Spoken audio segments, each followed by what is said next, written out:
कि यहां पर कोई धरना चल रहा है, और जो हमारी जानकारी में पहले रहता तो मैं समझता हूं कि जिस दिन धरना किसानों का प्रारंभ हुआ था उसी दिन मैं इस धरना स्थल पर आ गया होता अपना समर्थन देने के लिए। हम कभी यह नहीं देखते हैं किस पार्टी का, किस संगठन का कोई आंदोलन है अथवा कार्यक्रम है। हमारी नजर यदि देखती है तो केवल देखती है जहां पर भी हिंदुस्तान में किसान बैठा होगा तो यह नहीं देखना चाहिए कि वह कहां है, किस संगठन से जुड़ा है, किस पार्टी से जुड़ा हुआ है। सदैव उस स्थान पर राजनाथ सिंह हाजिर होने की कोशिश करते हैं, और आज मुझे आप सब लोगों के बीच में आने का जो अवसर प्राप्त हुआ है, एक तरफ आप लोगों के बीच मौजूद होकर मुझे खुशी की अनुभूति हो रही है, लेकिन वहीं दूसरी तरफ खुले आसमान के नीचे 3 दिनों से आपको धरना देना पड़ रहा है। यह बेहद तकलीफ की बात है।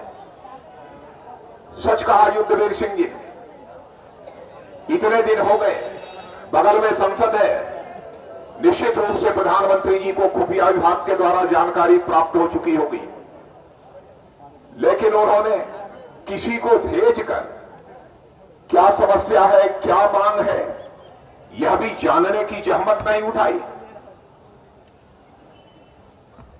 लेकिन प्रधानमंत्री जी, आपको इस सच्चाई को समझना चाहिए, जिस दिन हिंदुस्तान का किसान एकजुट होकर सड़कों पर आ जाएगा तो कोई दुनिया की ताकत उसके हौसले को पस्त नहीं कर सकती। बड़ी से बड़ी ताकतों को घुटना टेकने को मजबूर होना पड़ेगा।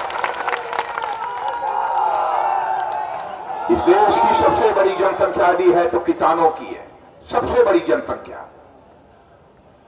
और किसी एक पेशे में लगे हुए लोगों की शक्ति के बारे में किसी को यदि तुलना करनी है तो मैं कह सकता हूं